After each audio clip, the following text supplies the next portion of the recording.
Have you ever felt like you are living the same year over and over again, just with different dates on the calendar? If you find yourself hitting the same emotional walls or attracting the same challenging dynamics despite your best efforts to change, you might be interested in my newsletter where I break down the mechanics of human behavior, which you can find in the description below. We often assume that our lives are the sum total of our conscious choices, but in reality, most of our existence is governed by a series of invisible scripts written long before we were old enough to hold the pen.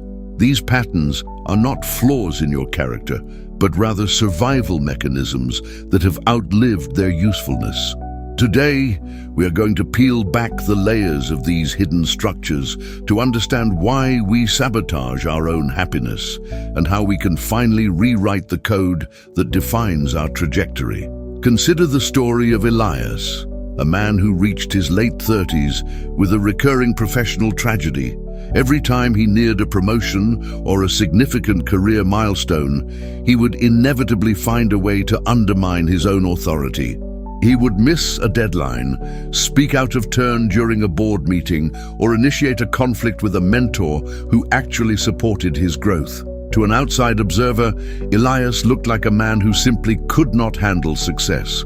But the psychology behind his behavior was far more complex than simple incompetence.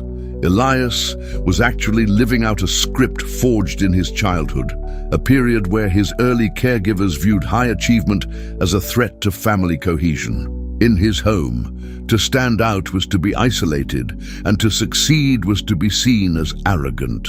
He learned that safety was found in the middle of the pack, in the quiet, unnoticeable shadows. As an adult, his brain was not trying to ruin his career. It was trying to protect him from the phantom threat of abandonment that he associated with excellence.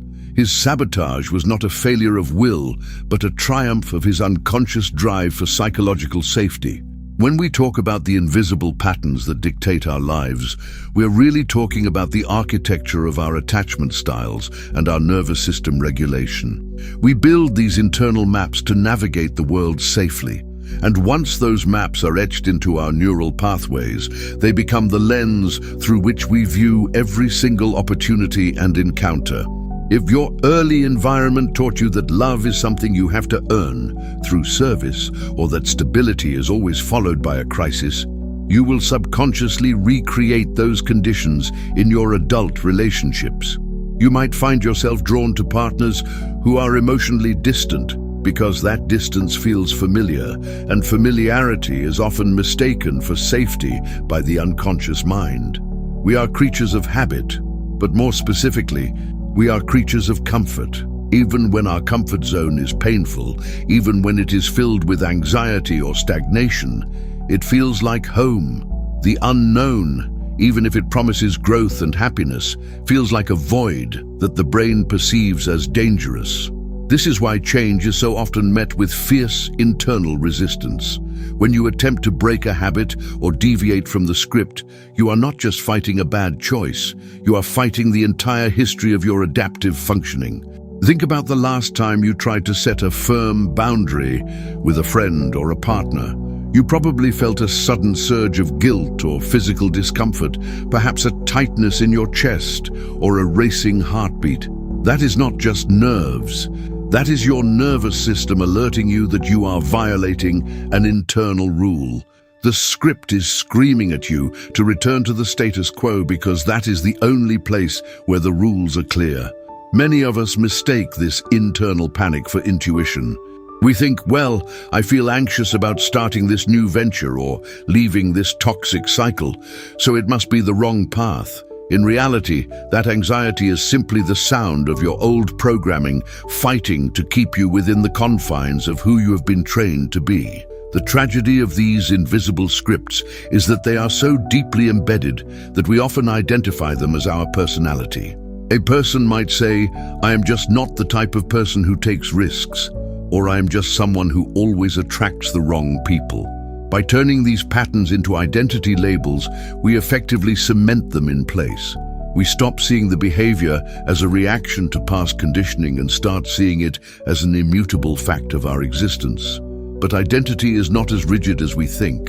The brain possesses a quality called neuroplasticity, which means that with enough intentional observation and consistent practice, we can actually rewire the feedback loops that keep us stuck.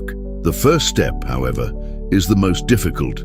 You must become a stranger to yourself. You have to start observing your own reactions as if you were an anthropologist studying a foreign culture. Why did I respond with anger when my colleague gave me feedback? Why did I procrastinate on this project even though I cared deeply about the outcome? When we start asking these questions without judgment, we begin to identify the triggers that switch our scripts on. Elias had to learn that his impulse to self-sabotage was triggered by the feeling of being visible. Once he realized that his brain was interpreting his success as a danger signal, he could pause. Instead of acting on the urge to sabotage, he could tell himself, I am feeling anxious because I am doing something that my younger self was never allowed to do. I am safe now, even if I am successful. By creating this distance between the stimulus and the response, he gained the power to choose a different action. This is not about willpower, it is about cognitive awareness. Willpower runs out, but awareness builds a new foundation. Consider the pattern of over-functioning. Many people feel that they must handle everything for everyone in their lives, from their partners to their colleagues to their families. If they stop, they believe the world will fall apart.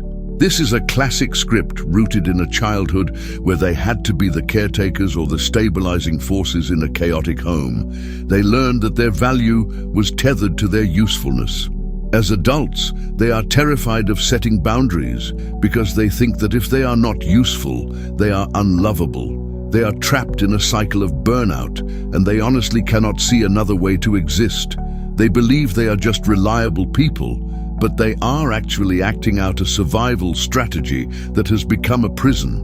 When we look at this pattern, we don't just tell them to say no. We have to address the underlying fear that if they stop carrying the load, their worth will vanish.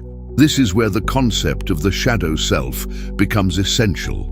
We all have parts of ourselves that we have repressed because they did not fit into the narrative our environment demanded. If you were taught to be the quiet, obedient child, you likely repressed your capacity for asserting your needs. That repressed energy does not just disappear, it manifests as internal conflict. It shows up as passive aggression, chronic low-level resentment, or sudden explosive outbursts that seem out of character.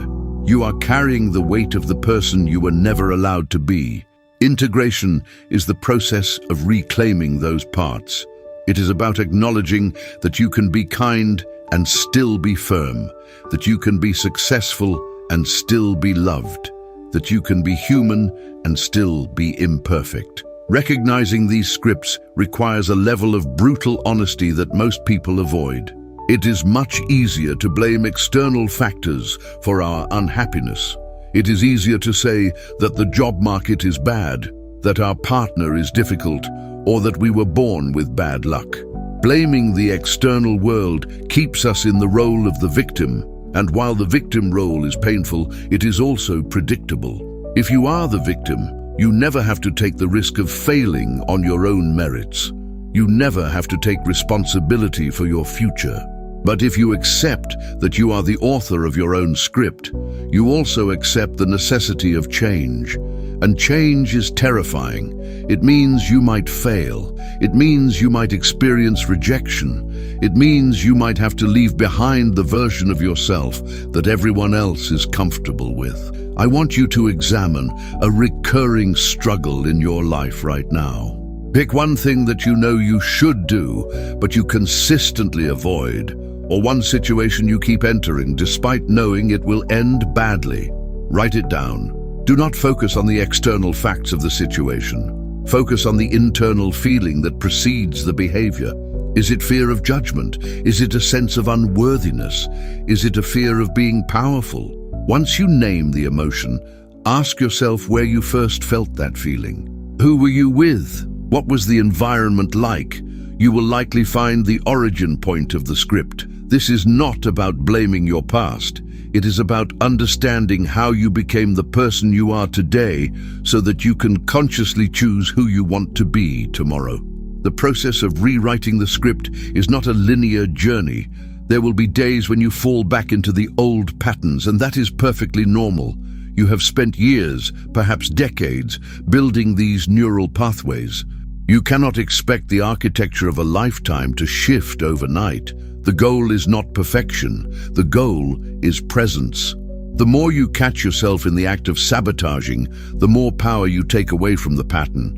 The act of noticing in and of itself is the intervention. When you notice, you are no longer the automaton running a program. You are the conscious observer. That shift in perspective is where genuine transformation begins. It is the moment you step out of the script and into the driver's seat. Think about the relationship between physical health and our psychological scripts.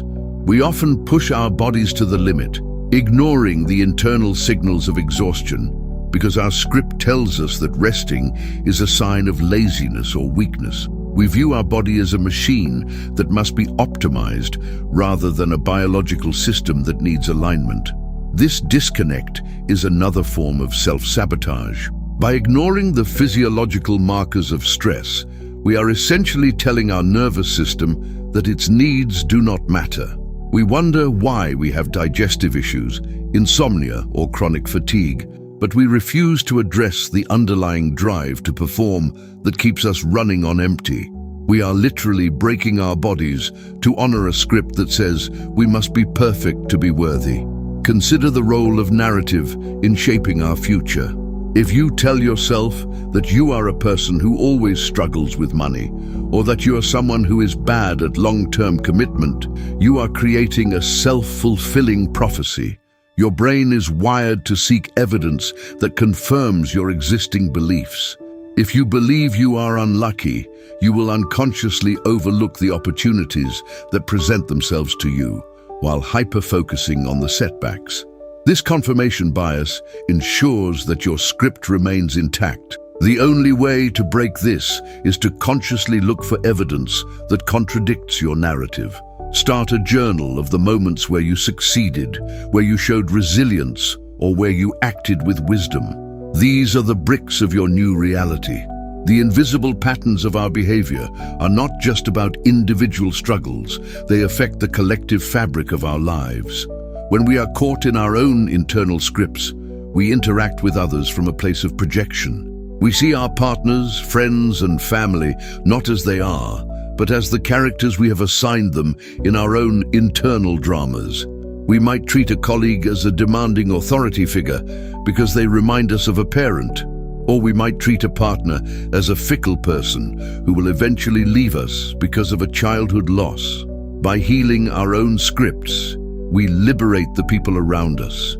We allow them to be themselves, free from the burdens of our projections. This is the highest form of connection. It is helpful to view your life as an ongoing experiment. If a certain pattern is yielding the same negative result, stop assuming that you are the problem and start assuming that the method is flawed. If you keep trying to unlock a door by pushing it when it needs to be pulled, you will eventually conclude that the door is locked. But the problem is not the door, and the problem is not your strength. The problem is the strategy. We treat our lives as if they are fixed, but they are highly malleable. You can change your strategies, your reactions, and your fundamental beliefs about what is possible for you. But you must be willing to let go of the ego attachment to the old story. You must be willing to grieve the person you thought you had to be to survive. As we move toward the final stages of this reflection, I want you to remember that the invisible script is not your enemy. It was a tool you used to navigate a world that was often overwhelming or unkind. It kept you alive. It kept you hidden when you needed to be hidden. It protected you from perceived dangers. But you are no longer that child. You are no longer in that environment. You have the capacity to choose a new way of existing. This is the essence of adult autonomy. It is the ability to look at your history, acknowledge its lessons, and then decide which parts of it you want to carry forward into your future. If you find this perspective helpful and want to go deeper into the specific mechanics of identifying and dismantling these patterns in your own life, I invite you to join my community where we explore these themes in detail every week. You can find the link to join our newsletter in the description below. Remember that you do not have to figure this out alone. Change is a communal act. By talking about these invisible scripts, we strip them of their power. When we normalize the discussion of our internal struggles, we make it easier for everyone to see that they are not broken, merely conditioned. You have the power to rewrite the script, but it requires you to show up for yourself with radical compassion. You must be willing to face the parts of yourself that feel unlovable or inadequate, and instead of pushing them away, you must invite them into the light. When you acknowledge the origin of your pain and understand the reasons behind your sabotaging habits, you remove the element of surprise. You replace the unconscious reaction with a conscious decision. This is not a destination, it is a daily practice. It is the practice of becoming the architect of your own experience, of choosing your own values, and of living in alignment with the person you are actually becoming, rather than the person you were trained to be. The invisible patterns that control your life are only invisible as long as you refuse to look at them. Once you turn your gaze toward them, they begin to lose their grip. They become shadows, and shadows cannot exist without light. By staying curious about your behavior, by questioning your assumptions, and by embracing the discomfort of change, you are effectively taking the pen back from your past. You are deciding that your life will not be a repetition of what has already happened, but a deliberate creation of what is possible. It is a slow, steady, and incredibly rewarding process of reclamation. Start small. Observe one reaction today. Notice one moment where your old script tried to take control. And in that moment, choose differently. That is how you break the cycle. That is how you regain your freedom. That is how you finally begin to live the life that was waiting for you all along.